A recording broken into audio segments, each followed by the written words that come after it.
2021년 신축년 들어서도 국내 증시가 무섭게 오름에 따라서 정책 당국자를 중심으로 일제히 거품을 경고하는 목소리가 커지고 있습니다. 이에 따라 우리 증시를 이끌고 있는 동학개미들 증시 규제책이 나오지 않을까 고민이 깊어지는 모습인데요. 오늘은 이 문제에 대한 자세한 진단 함께 이야기 들어보도록 하겠습니다. 한국경제신문사의 한상춘 논설위원 나오셨습니다. 안녕하십니까? 네, 안녕하십니까? 자, 위원님, 지난주 뉴욕 증시를 보면 2차 팬데믹은 계속해서 확산세를 보이고 있고 의회 점령 사태, 여기에 블루 웨이브까지 상당한 이슈가 많았는데요. 뉴욕 증시 흐름 어떻게 분석하셨습니까? 새해 들어서 그 미국 증시 사실 그 두 가지 큰 변화가 있다 이렇게 볼 수 있습니다. 일단은 그 작년에 코로나 직후에는 여러 가지 재료에 의해서 이렇게 많이 좌우됐었는데요. 올해 들어서는 주변의 재료, 지금 이제 전에 거 말씀하신 대로 뭐 2차 팬데믹 문제라든가 뭐 트럼프 탄핵이라든가 미 의회 점령 사태라든가 이런 거에 관계없이 증시의 내부적 요인에 더 충실하는 모습을 보이고 있다 이렇게 됐습니다. 아까 앞서 그 자막에서도 사실 그 미국의 최고치기로 경기 부양책에 대한 기대 이런 쪽으로 이렇게 자막을 뽑았습니다는 그게 매크로 사이드에서 내부적 요인에 충실한다는 건 경기거든요. 경기적 측면에서는 역시 바이든 정부가 블루 웨이브를 달성함에 따라서 경기 부양책이 시기가 좀 앞당겨지고 규모가 커지지 않겠느냐. 그러다 본다면 경기 부양의 그 속도가 좀 빠르지 않겠느냐 하는 측면에서 주가를 끌어올리는 요인이다 이렇게 볼 때 있고요. 이번 주부터는 작년 4분기에 기업들 실적이 본격적으로 발표되죠.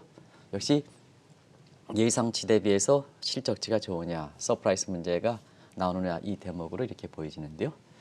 지금 기술주를 이렇게 중심으로 하는 나스닥 지수가 사실 그 어닝 서프라이즈가 기록될 가능성이 높다 하는 측면에서 지난 주말에 끝났던 미국의 3대 지수에서 보면 나스닥 지수가 가장 많이 오르는 모습을 보였다 이렇게 볼 수 있습니다.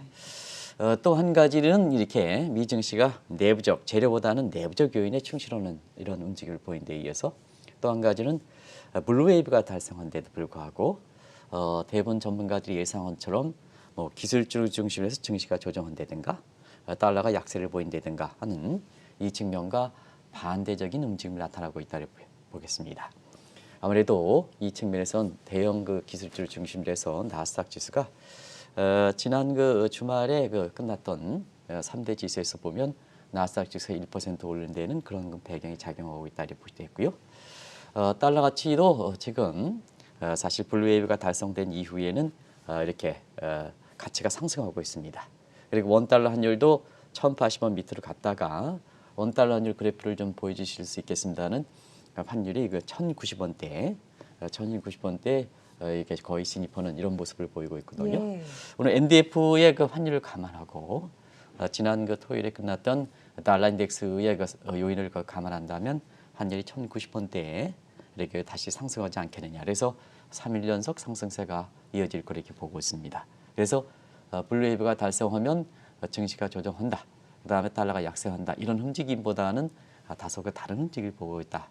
이 대목에 있어서는 다시 한번 좀 말씀드리는 캐스팅 보트를 쥐고 있는 해리스는 차악의 대선을 꿈꾸는 사람이기 때문에 반드시 민주당의 이익만은 옹호하지 않는다. 과거에 캐스팅 보트를 쥐었던 사람도 국민 전체 이익을 대변하지 단순히 모든 논란에서 민주당 이익을 대변하는 건 아니다 하는 것 좀 말씀을 드리고요. 그 다음에 바이든 차기 대통령도 법인세와 반독점 규제는 누누이 말씀다는 사실 경기 회복이 전제가 돼야 된다 하는 이 말씀을 드리겠습니다. 이런 것이 블루웨이브가 달성한다 하더라도 증시가 조정한다, 달러가 약세된다 이 흐름과는 이렇게 반대적인 움직임을 나타내는 거다 하는 걸 말씀드리겠습니다. 이 두 가지 움직임을 향후에 미국의 4분기 기업들 실적이 본격적으로 발표되고 이달 말에는 작년 4분기 성장률이 발표되거든요. 그런 거 일정과 관련해서 주목해서 미국 증시를 읽을 필요가 있다는 걸 말씀드리겠습니다. 새해 들어서 한국 증시가 상당히 많이 상승을 하고 있는데요. 지난주 금요일에는 코스피 지수가 무려 4% 가까이 급등 마감하지 않았습니까? 네, 4%다 그러니까 보통 4% 상승하는 게 굉장히 많이 나타나다 보니까 제가 4% 동일한 개념으로 코스피 지수가 하루에 120포인트가 올랐습니다. 예. 저도 숫자가 이게 잘못된 게 아닌가 하는 이런 생각에서 눈을 이게 지켜봤는데요.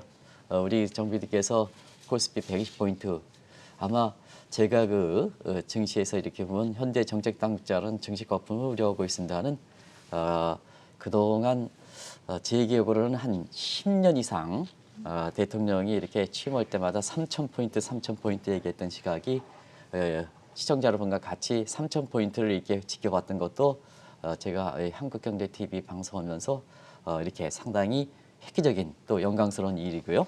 그다음에 하루에 120포인트 올라간 것도 처음이었습니다. 네. 그런데 이 120포인트 올라가는 데 있어서는 한국경제TV를 아무래도 얘기를 할 수밖에 없지 않냐 생각합니다. 그렇죠. 한국경제TV가 지난 금요일에 120포인트에 올렸던 기폭제 역할을 했던 것이 현대차 애플의 협력 뉴스, 파트너십 뉴스를 단독 보도한 이게 기폭제가 됐다 이렇게 보시면 되겠습니다.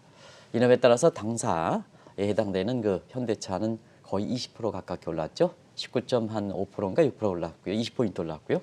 나머지 현대그룹과 관련된 현대모비스라든가 하는 게 전부 오름에 따라서 사실 주가가 이렇게 끌어올리는 배경이다 이렇게 보겠습니다.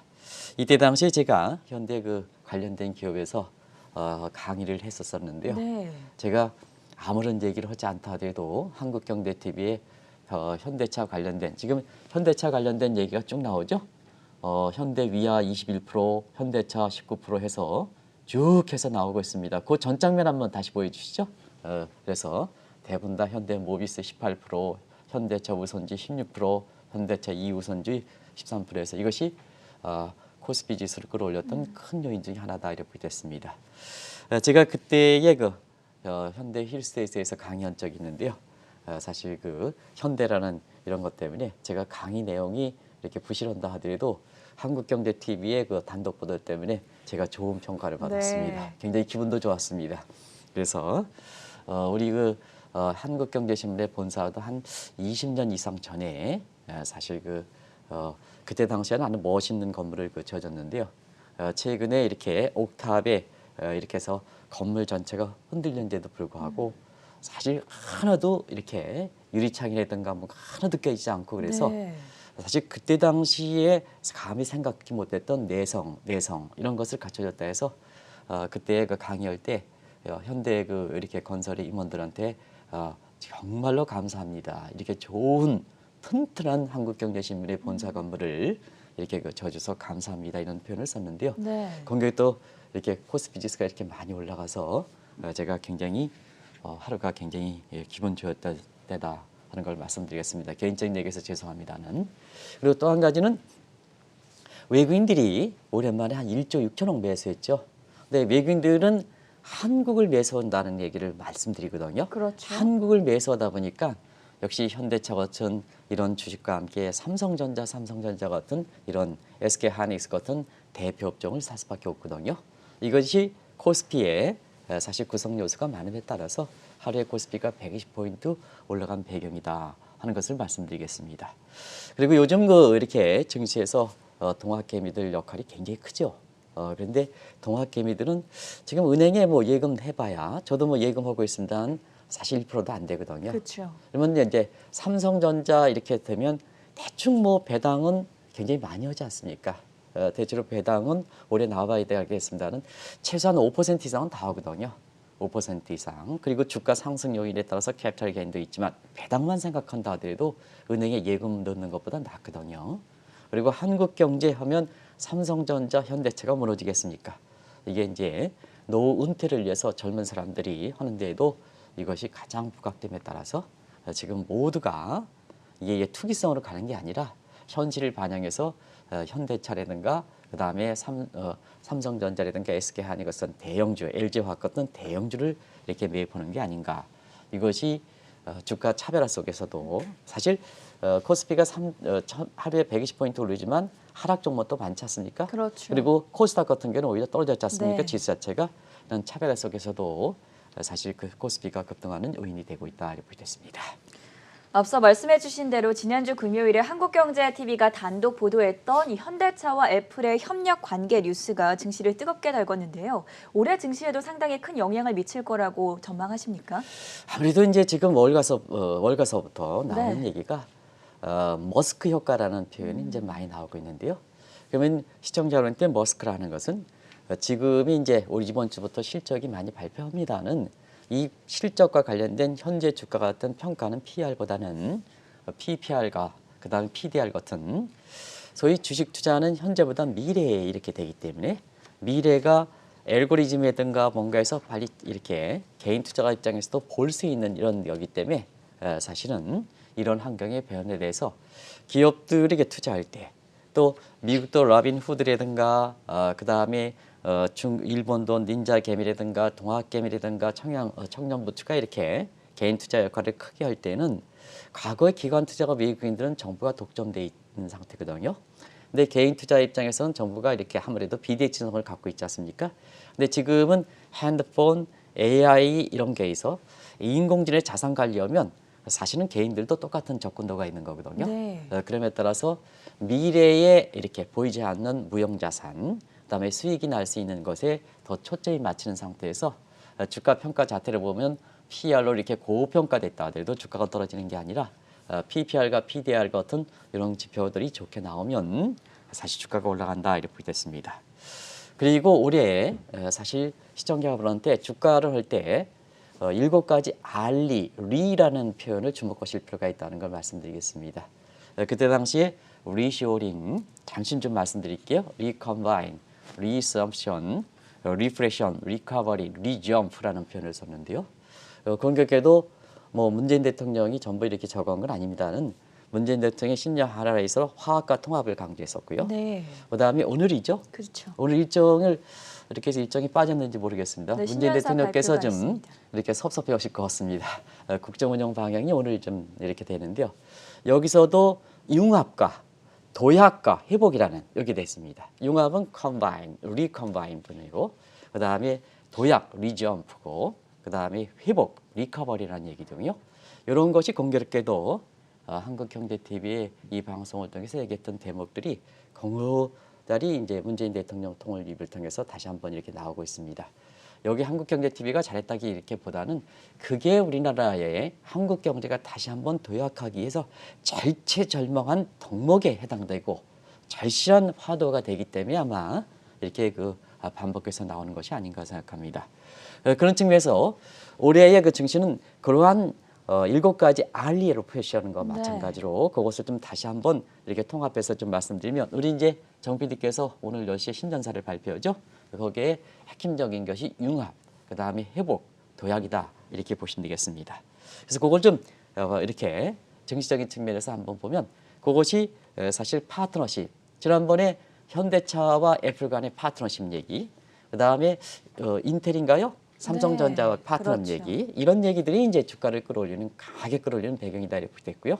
또 한 가지 세컨더리 M&A에서 코로나 이후에 지금 현금을 주식이 올라감에 따라서 현금이 많은 사람들이 있고요. 그다음에 여기에 버티지 못한 게면 좋은 기술을 갖더라 하더라도 현금이 지금 바닥난 상태거든요. 그것이 서로가 교류되는 것이 세컨더리 M&A 시장이다 이렇게 됐습니다. 그리고 융합 같은 거, IPO 이런 것이 이제 올해 주가에서 보면 주가를 올릴 수 있는 이렇게 구성 요소다 이렇게 보겠습니다.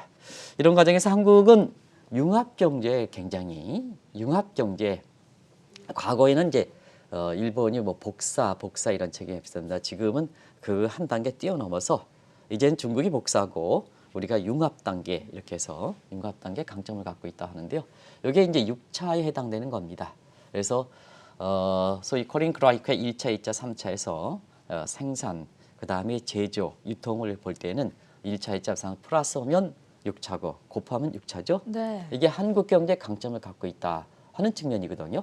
그래서 외국인들이 이 부분에 강점을 갖고 있는 한국 기업. 그러면 이제 전행과 한번 보시겠습니다.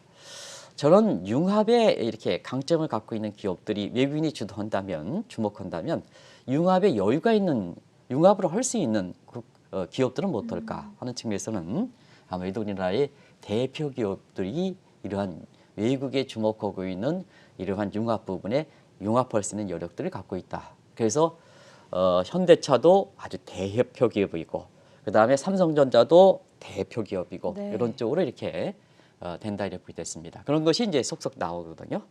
우리가 일전에 그 BBI ETF에 대해서 그다음에 테마형 글로벌 뭐 어쩌고 이렇게 해서 ETF에 대해서 강조해 준 적이 있습니다. 아마 BBI ETF 같은 경우는 작년 그 10월인가 해서 지금 3개월 정도 지났습니다는 전기차 관련된 배터리라든가 이런 건 3개월 만에 한 70% 이상 수익이 나는 이런 상태거든요.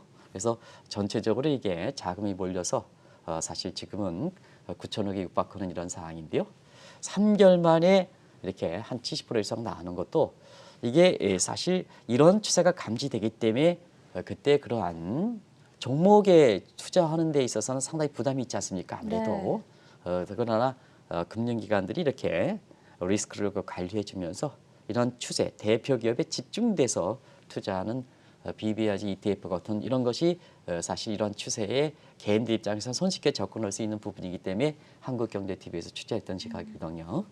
그런 측면에 자금이 몰리는 것도 바로 이와 같은 흐름이 전개되기 때문에 그렇다는 걸 말씀드리겠습니다. 앞으로 문재인 대통령께서 화합, 통합, 그다음에 우리가 얘기하는 7가지 알리, 리 이런 개념의 통합된 형태로 이렇게 우리 증시의 강점을 이렇게 갖는다면 아무래도 이 여유가 있는 대표 기업 그러면 이제 대표 기업에서는 개별 종목 투자하기 어렵다면 이걸 좀 통합하는 이런 BBI ETF 같은 이런 것을 사실 고평가의 부담이 있는 개별 종목 투자에 부담을 느끼는 사람은 분들은 그런 쪽에 투자하더라도 이렇게 투자 수익에서 만만치 않겠냐 하는 생각이 듭니다. 주가가 이렇게 급등함에 따라서 주요 정책 당국자들이 신년사를 통해 증시 거품을 우려하고 있는데요. 단도직입적으로 증시 규제책이 나올 가능성은 얼마나 보고 계십니까? 1월 4일서부터 올해가 증시가 시작됐지 않습니까? 네. 그럼 공교롭게도 주요 그 정책 당국자 현 정부의 홍남기 부총리를 비롯해서 이주열 그 한국은행 총재라든가 은성수 금감위원장이라든가 이런 분들께서 사실 우려 차원이다. 저는 그렇게 생각합니다. 좋게 해석하겠습니다. 근데 아무래도 그 증시에 직접 투자하시는 분은 이런 분들의 그 얘기를 하나하나 주목할 수밖에 없는 이런 상황이거든요. 그러다 보니까 이렇게 경우에 따라서는 증시 거품, 불균형 이런 쪽으로 우려하다 보니까 이게 개인의 입장에서는 고평가 부담이 있는 상태에서는 동학개미 입장에서는 증시 규제로 나오는 것이 아닌가 이런 쪽의 우려가 자연스럽게 들 수밖에 없습니다. 그렇다 본다면 이 증시 규제가 나올 수 있을 것인가 하는 측면에서는 증시 규제하는 정책 당국에서 규제가 나오면 효과가 돼야 되거든요. 부동산 대책도 이렇게 효과가 나오면 대책이 나오면 효과가 돼야 네. 정책을 이렇게 발표하는 사람도 기분 좋은 거 아니겠습니까? 그리고 시장도 정책 당국에 대해서 무섭게 생각하는 거거든요. 근데 24번째 이렇게 부동산 대책이 나오면 실패하면 정책을 발기하는 사람이라든가 국토부 장관이 교체하든 누가 교체하든 간에 신뢰가 떨어졌기 때문에 사실 대책을 발표하는 사람도 기분이 안 좋은 거고 그다음에 시장에서는 정책 당국자에 대해서 신뢰가 떨어지니까 거기에 대해서 액션이 없으니까 결과적으로 결과 마켓 퍼포먼스가 안 좋게 나오는 겁니다. 그런 과정에서 사실 정책 당국에서 만약에 그 우려대로 규제가 나온다면 지금 주가 상승의 본질적 문제 과거처럼 주가가 상승됐다 거품이다 이렇게 생각하면 안 되거든요. 이번에 코로나 이후에 주가 상승된 요인이 뭘까 하는 그 요인을 정확하게 진단할 필요가 있거든요. 그런 과정에서 한번 홍남기 부총리라든가 그다음에 이주열 그 한국은행 총재라든가 은성수 금감위원장께서는 다 뭐 저희들보다 훌륭하신 분이니까 다들 아시겠습니다는 제가 우려 차원에서 다시 한번 좀 말씀드리겠습니다. 이번에 상승 주체는 기관과 외국인보다는 동학개미죠. 동학개미 역할이 컸습니다. 그 유동성은 다른 나라들은 주로 중앙은행에 비해서 많이 이렇게 사실 유동성을 공급했습니다는 우리는 재정이 주요 역할을 담당했거든요. 재정이 주요 역할을 담당했던 측면이 다른 점이다 이렇게 보시됐습니다. 그리고 앞서도 말씀드렸다시피 지금의 그 주가를 상승하는 요인에 있어서는 과거처럼 현재 수익, 현재 주가 이런 해서 PR과 같은 게 평가가 주목하는 게 아니라 네. 미래의 수익, 미래의 이렇게 잠재 가치가 굉장히 중요한 게 사실 코로나 이후에 주가를 끌어올렸다 이렇게 보시됐습니다. 그러면 이게 주가가 지금 이렇게 올렸던 요인이 이렇게 사실 그 거품이 우려된다 이렇게 본다면 그거의 상승 거품을 발생시킨 동인에 이렇게 규제를 해야 되지 않습니까? 과거처럼 정책이 부동산 대책처럼 과거의 현상이 변했는데도 불구하고 과거의 노무현 정부 때 추진했던 정책들을 그대로 나오면 효과가 없는 거거든요. 그렇죠. 그런 측면에서 규제책이 나올까 하는 것을 한번 보겠습니다. 자, 지금 주가 상승을 올렸던 요인이 동학개미라고 했습니다. 이 동학개미를 규제해야 되겠죠? 근데 동학개미를 규제하면 지금의 동학개미들은 투기적이 하겠습니까? 일부 투기적으로 하는 사람도 있겠죠. 그러나 대부분 다 취업도 어렵고 그다음에 집을 구하기는 취업보다 더 어렵습니까? 안 어렵습니까? 더 어렵죠. 어렵죠. 그렇기 때문에 생존 차원에 20대, 30대 젊은 사람이 주도하는 거기 때문에 이게 사실상 그 정책 당국에서 규제하기가 굉장히 어려운 대목이 있다. 더더구나 4월 달에 서울시장 그다음에 부산 시장 선거도 있고 그리고 전직 이렇게 시장들이 불미스러운 사건이 이렇게 되기 때문에 집권 여당일수록 사실 이번에 선거에서 굉장히 불리한 국면이 되는 상황이거든요. 그래서 20대, 30대 반드시 그런 건 아닙니다는 여당의 성향이 많은 입장에서 보면 규제하겠느냐. 규제보다는 북주도에 대이지 이렇게 양대 선거에서 여당이 좋은 결과가 나오지 않겠느냐 하는 개인적 생각입니다. 그리고 유동성 규제는 재정이 주 역할을 담당했으니까 재정 부분에 증세를 해야 되겠죠. 유동성을 주기 위해서는. 네. 그다음에 국난극복금 지원금은 이제 논란이 되고 있습니다는 주면 안 되겠죠. 왜냐? 더 풀면 주가가 더 뛰지 않습니까? 지금 아마 예를 들어서 1차 지원금처럼 개인들에 대해서 100만 원을 하면 소비성보다는 아무래도 이런 쪽에 투자하는 이런 사람들이 와서 그렇죠. 주가 상승을 부추길 가능성이 높거든요.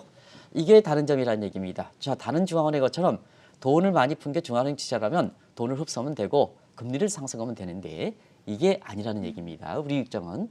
그리고 미래 가치와 잠재 가치 수준을 기대 수준을 낮춰야 되는데요. 그러면 자, 미래 수익과 기대 가치를 낮으면 한국이 가뜩이나 지금 인구 고령화 문제라든가 그다음에 우리나라의 이렇게 기업의 설비 투자가 기업의 규제 체계, 현 정부의 규제 책 때문에 기업의 설비 투자가 제대로 안 된 상태에서 여기에 또 미래 가치라든가 미래 잠재 수익을 규제할 때는 사실상 우리나라의 성장, 지속 가능한 성장 기반이 약화된다 이렇게 볼 때 있습니다. 그런 측면에서 이번에 정책 당국자들이 증시를 우려하는 시각은 거의 있을 수가 있습니다. 네. 그런데 실제로 그 규제해 나가다간 사실 효과를 보지 못하고 부동산 대책과 마찬가지로 정책적으로 보면 소위 government failure, market failure가 아니라 government failure, 소위 정부의 실패가 굉장히 우려된다.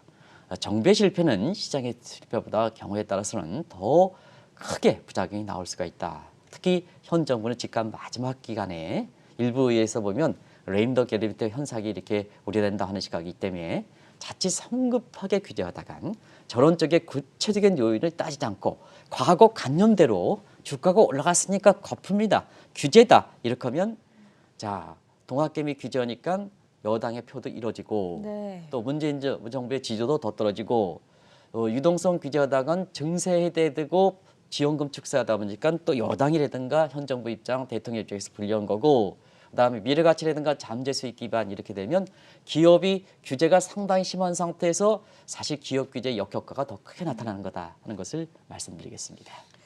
이번 주에는 올해 첫 금융통화회의가 예정이 되어 있는데요. 이주열 한은 총재가 증시 거품을 우려하고 있는 상황 속에서 기준금리에 대해서는 어떤 결정을 내릴 거라고 보십니까? 가장 적극적으로 이렇게 통화 정책을 강구했다면 네. 사실 이주열 한은 총재 입장에서는 그런 우려를 좀 얘기할 수가 있습니다. 근데 사실 코로나 사태 이후에 한계 금융 정책, 통화 정책은 가장 이렇게 소극적이었죠. 이렇게 기준금리 2차례 내린 데 이어서 돈을 풀었다 하는 그런 얘기는 우리나라 입장에서 들립니까 안 들립니까? 아마 전앵커 입장에서도 잘 한국에서 미국처럼 중앙은행 입장이 포기할 만큼 무제한 공급 원칙을 취했다. 이런 쪽의 얘기는 안 들렸을 겁니다. 네. 그런 측면에서 사실 유동성 공급에 가장 미온적 입장을 취했다 이렇게 볼 수 있습니다. 그러면 지금의 이주열 총재께서 불균형 그다음에 증시의 거품을 우려한다면 증시 거품을 위해서는 돈을 그렇게 많이 풀었지 않습니까? 금리 인상을 해야 되겠죠? 금리 인상을 하는 그래서 최근에 보면 미국의 국채 금리도 1%에 올라가고 한국의 주가도 이렇게 많이 올라가다 보니까 돈의 환수보다는 기준금리 인상 문제가 거론되는 예육이다 이렇게 보겠습니다. 그리고 더더구나 이 문제를 좀 부추기는 것은 새로운 그 국토부 장관 이렇게 오고 나서 종전과 달리 공급 위주의 소실 분양 아파트 중심에 이렇게 소비자들의 수요를 맞춰서 공급 위주의 정책으로 변한다 이렇게 하더라도 아무래도 자금이 큰 문제에 있어서는 이 시중 부동 자금을 좀 흡수해야 타겟 지역인 강남을 비롯한 부동산 대책을 좀 효과를 보지 않겠느냐 해서 금리 인상 문제가 거기에 덧붙여서 이런 얘기가 실제 발생 여부, 실제 이렇게 추진 여부와 관계없이 논의되고 있는 이런 사항인데요. 한마디로 지금 기준금리 인상했다간 2018년 11월 달 악몽이 반복될 수 있다는 것을 말씀드리겠습니다. 그러면 시청자 여러분 2011년 11월 말 당시에 그 8철에서 줄였던 우리 금통위에서 마지막 회의에 사실 김현미 장관이 자 내가 부동산 대책은 열심히 피고 있는데 시중 부동 자금이 많은 게 문제다. 그래서 금리를 올려라. 그래서 결국은 사실 경기가 상당히 좀 그때 당시 안 좋은데도 불구하고 기준금리를 올려버렸거든요. 근데 결과적으로 기준금리 올렸던 것이 부동산은 잡지 못하고 왜냐? 그때 당시에 기준금리 인상이 부동산의 대책의 가장 결정적 변수는 아니거든요. 그렇죠. 이것저것 다 동무너지고 소위 아마추어이즘 관점에서 내가 글로벌 추세라든가 이런 거 생각하지 않고 사실 그 단순히 이쪽 저쪽 추진했는데 안 돼. 그러면 시중 부동산이 많아서 그래. 그러면 금리 인상에 이렇게 해서 이렇게 그 아마추어적인 생각에서 이렇게 금리를 이렇게 올리다 보면 결과적으로 어떠냐면 효과는 나타나지 않고 그래서 부동산 대책이 계속해서 강남 지역이 집값이 뛰었던 거 아니겠습니까? 반면에 정책은 뭐든지 양면성을 갖고 있습니다.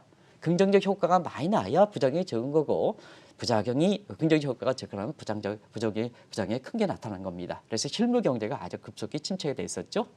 그래서 이런 쪽의 영역을 감안해 볼 때에는 불균형 증시 부분에 이렇게 사실 그 거품 이렇게 된다 하더라도 요 거품이 어떻게 해서 만들어지지 저는 뭐 거품이라고 평가할 수는 없습니다는 이렇게 불균형이 어떻게 나타나느냐 하는 측면에서 이번에는 동학개미 그다음에 재정 부분의 역할 그다음에 미래의 수익 가치 이런 것이 종전과 다르다 이런 것을 변화하지 않고 단순히 감에 의해서 과거 이렇기 때문에 이렇게 해서 금리를 일당하다가 있는 게 더 많다 이렇게 보겠습니다.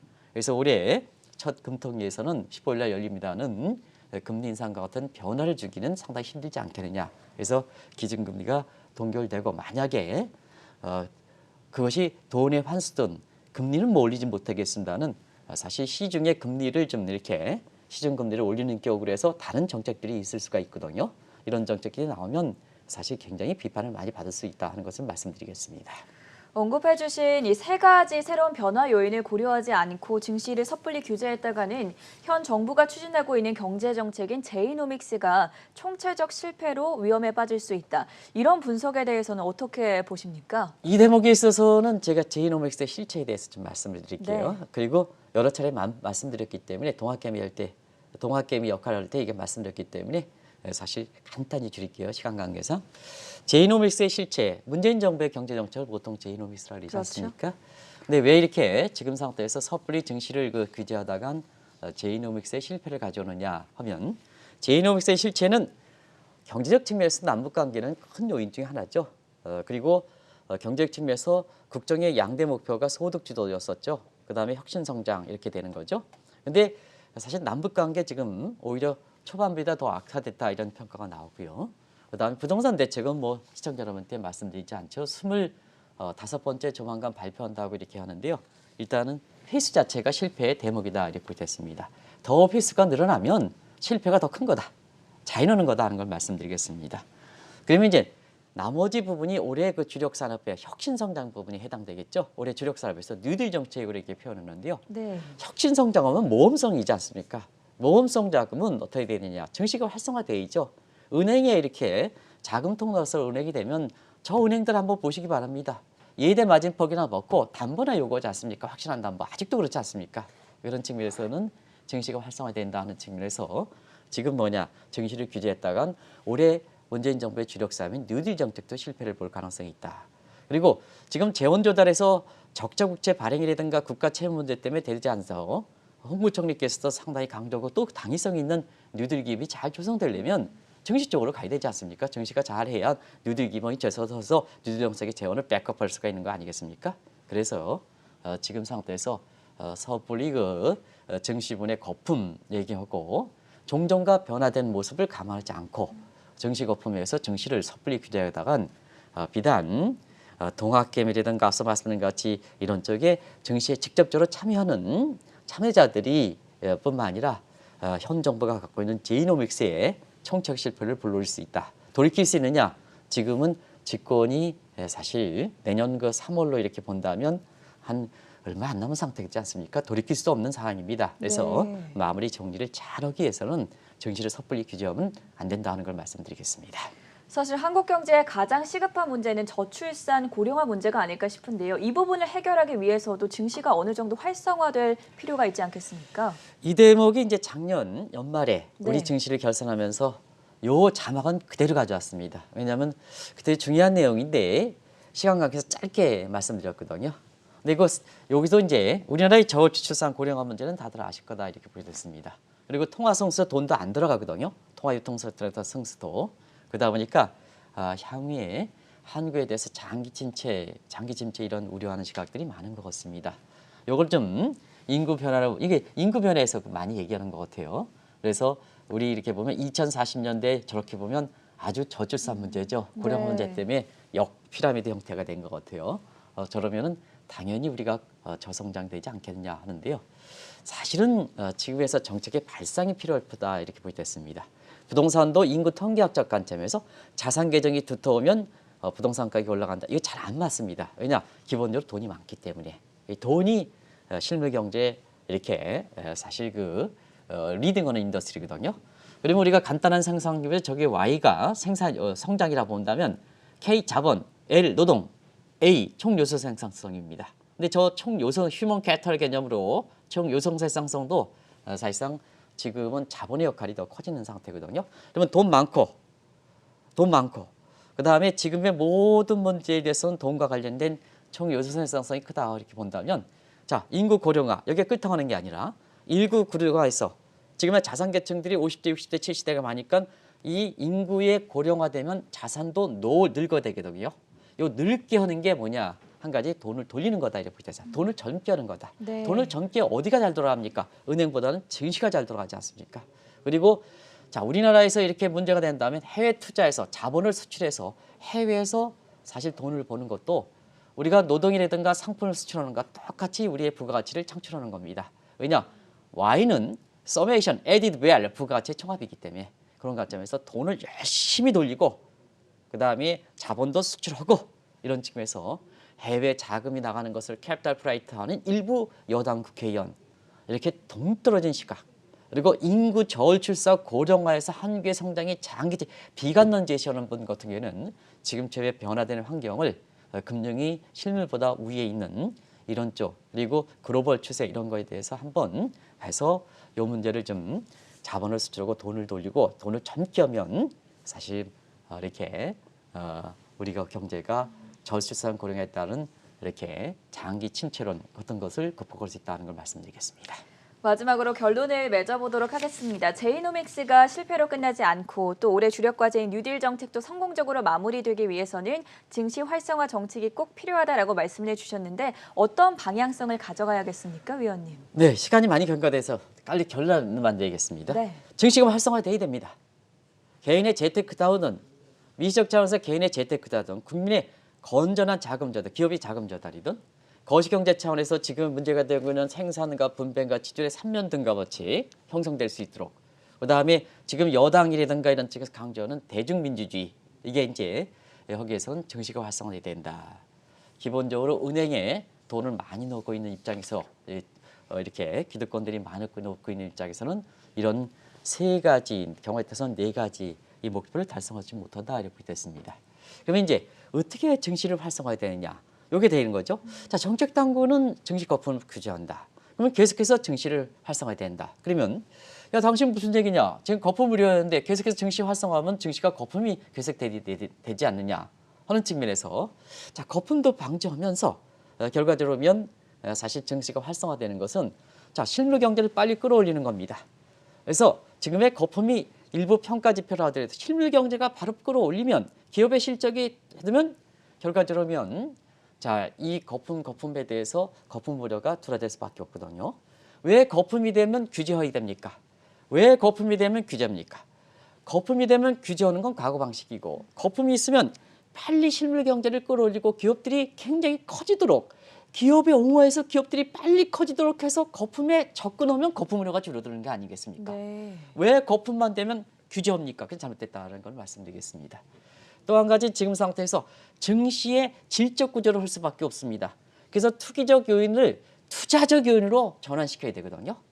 그래야지 자금이 빠지지 않으면서 증시에 오랫동안 머물러 있으면서 기업들은 장기 투자할 수 있는 재원 조달하고, 자, 개인들은 단기 투자가 아니라 노후를 위해서 장기 소득을 될 수 있는 부분이거든요. 그런 측면에서 자, 다음 한번 장박을 한번 보겠습니다. 증시에 자금이 빠져나오지 않으면서 기업들이 장기 자금 조달하고 개인들도 단기 투자가 아니라 장기적인 연금이라든가 노후적이 하려면 어떻게 되느냐. 이제는 2017년 비트코인의 규제 악몽에서 벗어나야 된다는 얘기입니다. 그때 당시에는 비트코인 올라가는 것이 강하게 그것만 잡다 보니까 자산적인 측면에서는 잡았습니다는, 비트코인 잡은 잡았습니다는, 자, 비트코인이 그 유틸리적인 측면에서 자, 블록체인과 같은 지금의 모든 결제 하이 커넥션 소사이트의 기반이 되는 게 우리가 늦었지 않습니까? 그리고 디지털 통화 같은 다른 국가를 앞서가는데 우리가 늦었지 않습니까? 이런 부분이거든요. 이런 측면을 이번에도 한번 같이 한번 볼 필요가 있다고 보겠습니다. 그래서 증시에 빠져나가지 않고, 그다음에 증시 활성화하기 위해선 증시 주식에서 보면 장기 보유자일수록 자, 감세를 좀 해주고, 네. 그다음에 배당을 장기 보유자들한테는 기업들 입장에선 배당을 좀 높게 자다. 장기적으로 왔다 갔다 하는 사람보다는 그런 쪽으로 좀 증시와 관련된 정책의 질적 고도화를 좀 유지할 필요가 있다는 것을 꼭 좀 말씀드리겠습니다. 그리고 공매도가 사실 이번에 그 증시 부분에서 올려갔던 작년에 10억 대주장도차액과 함께 연장했던 것도 크게 기여했지 않습니까? 그때 사실은 한국 증시에서 보면 가장 기여했던 부분이 작년 10월에 대주장도차액에 대해 축소하지 않은 겁니다. 공매도도 3월에 오고 있습니다. 자, 증시 거품 우려돼 사실 규제해 공매도 더 이상 연장하지 않아? 이렇게 하면 안 된다 이렇게 보이겠습니다. 외국인과 기관들과 최소한 평평한 운동장을 대죠. 게임을 할 수 있는 대형, 지금의 시장에 죽이는 대형 종목에 있어서는 왜 개인들만, 동학기만 규제합니까? 평평한 레벨 플레이닝 필드를 좀 이렇게 유지할 필요가 있다 해서 코스피에서 그 상장된 시가총액 한번 200이 이렇게 위에 속해 있는 200이 이제 우리가 보면 1에서 200에 속해 있는 것은 최소한 개인들도 레벨 플레이닝 필드가 줄 수 있다. 그래서 외국인과 기관 투자가 지금 동학캠 역할이 커졌는데요. 거기서 평평한 운동장을 해야 된다. 단순히 선시트 되기 때문에, 시한이 되기 때문에 이제 개인들은 더 이상 돌아간다. 이렇게 생각은 하지 마실 필요가 있다는 것을 꼭 좀 말씀드리겠습니다. 네, 오늘은 정책 당국자들을 중심으로 나오고 있는 증시 거품론과 증시 규제에 대한 종합적인 판단과 진단 함께 들어봤고요. 지금까지 한국경제신문의 한상춘 논설위원이었습니다. 말씀 고맙습니다. 고맙습니다.